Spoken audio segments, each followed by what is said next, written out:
देखिए, ऐसा है कि Tejashwi ji non serious type के पॉलिटिशियन, जब वो नीतीश जी के पास आते हैं तो उनका टेप दूसरा हो जाता है। नीतीश जी दुनिया के देश के सबसे अच्छे नेता होते हैं। जब हमारे से हट जाते हैं तो उनको नालंदा दिखता है। अगर उनको नालंदा दिखता था तो हमारे साथ आते क्यों? क्या बिहार था ये? मगध में 118 नरसंहार हुए थे इसी मगध में। नेता जब से आए एक भी नरसंहार हुआ? जातीय नरसंहार एक भी हिंदू मुस्लिम का राइट हुआ बिहार में? एक भी राइट कहीं भी 19 वर्ष के अपने कार्यकाल में? तो ये पूरा नक्सल के इलाके में था। लोग खेती अपनी जमीन नहीं करते थे और आज क्या खुशहाल मगध है।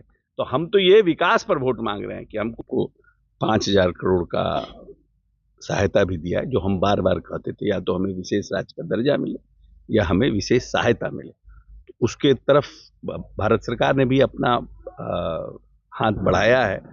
तो आने वाले समय में बिहार एक विकास के नीतीश जी के नेतृत्व में एक लंबी छलांग लगाने को तैयार बैठा है। नमस्कार, स्वागत है आपका लाइव बिहार में। मैं आपके साथ संजीव सिंह। कि बिहार विधानसभा की 4 सीटों पर उपचुनाव हो रहे, जिसको लेकर के तमाम जो पार्टियां हैं वो अपनी ताकत झोंक दी है। अगर बात हम जेडीयू करें तो जेडीयू भी बेलागंज में अपने जो प्रत्याशी है मनोरमा देवी, उसके पक्ष में लगातार प्रचार प्रसार कर रहे हैं। और बिहार सरकार के मंत्री अशोक चौधरी भी बीते दिन बेला पहुंचे थे, जहाँ उन्होंने मनोरमा देवी के पक्ष में प्रचार प्रसार किया। और इसी दौरान जब मीडियाकर्मी ने उनसे सवाल किया कि तेजस्वी यादव कह रहे हैं कि भोजपुर और नालंदा के लोग हम लोगों को लड़ाना चाहते हैं, इस पर जवाब देते हुए अशोक चौधरी ने जमकर हमला किया। तेजस्वी यादव पर साफ साफ कह दिया कि तेजस्वी यादव को जब से उप मुख्यमंत्री बनाया गया है, दो बार उप मुख्यमंत्री बने हैं, इसके बाद ही वो जो है विपक्ष में नेता बने हैं। साथ ही साथ उन्होंने कहा कि नीतीश कुमार ने जिस प्रकार से काम किया है बिहार में, जिसको लेकर के तमाम जो जनता है वो काफ़ी खुश है और परिणाम जो है वो देखने को मिलेगा। 35 वर्षों से जनता ने यहाँ पर दूसरे को देखा है, 1 साल के लिए हम चाहते हैं कि जनता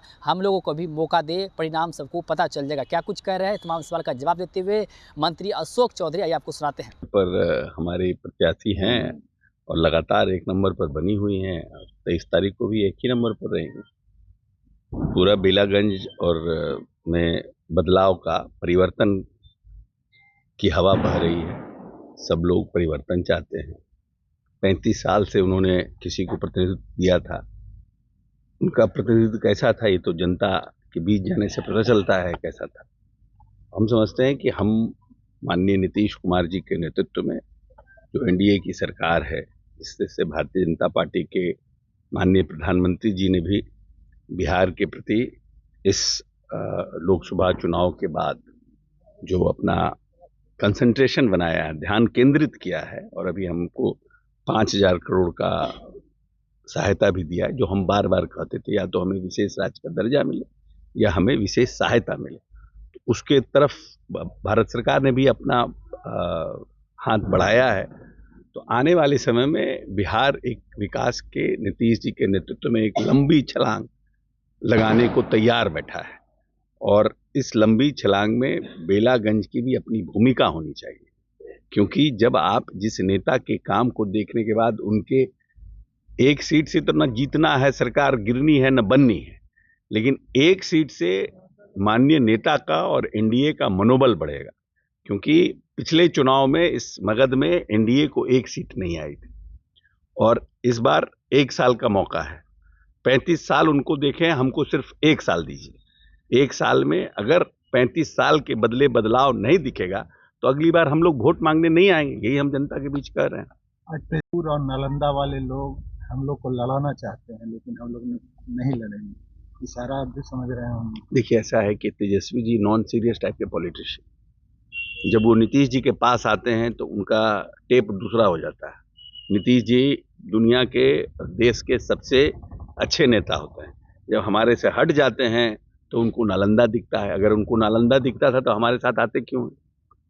पहली बात, 2 बार उप मुख्यमंत्री बने, जिसका फायदा उठा करके आज विपक्ष के नेता बने हुए हैं। तो ये तो माननीय नीतीश जी के नेतृत्व में ही संभव हो पाया था ना, उसी नालंदा के चलते संभव हो पाया था ना।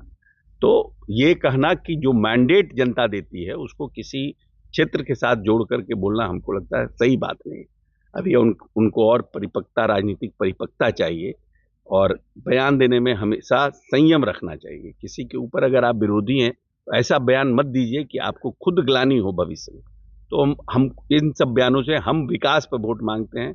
हमारे नेता न अगड़ा है न पिछड़ा है, न हिंदू है न मुसलमान है। न सिख है न ईसाई है, मेरे नेता इंसान है और बिहार को आगे बढ़ाया है। जो बिहार 22,000 करोड़ का था, आज 2,80,000 करोड़ का बिहार का बजट है। और जो 7,000 पर कैपिटा इनकम से 37,000 पर कैपिटा इनकम, प्रति वयस्क औसत आय जो है उसको बढ़ाने का काम किया है। संरचना मूल बड़े भाई बता ही रहे थे, शिक्षा के ऊपर, सबके ऊपर मूलभूत संरचना किस तरह से बढ़ा है। क्या बिहार था ये? मगध में 118 नरसंहार हुए थे, इसी मगध में। नेता जब से आए एक भी नरसंहार हुआ? जातीय नरसंहार एक भी हिंदू मुस्लिम का राइट हुआ बिहार में? एक भी राइट कहीं भी 19 वर्ष के अपने कार्यकाल में? तो ये पूरा नक्सल के इलाके में था, लोग खेती अपनी जमीन नहीं करते थे, और आज क्या खुशहाल मगध है। तो हम तो ये विकास पर वोट मांग रहे हैं कि हमको 35 वर्सेस 1 ईयर, आप हमको 1 साल दीजिए और हम 1 साल में काम करके आपको दिखाएंगे।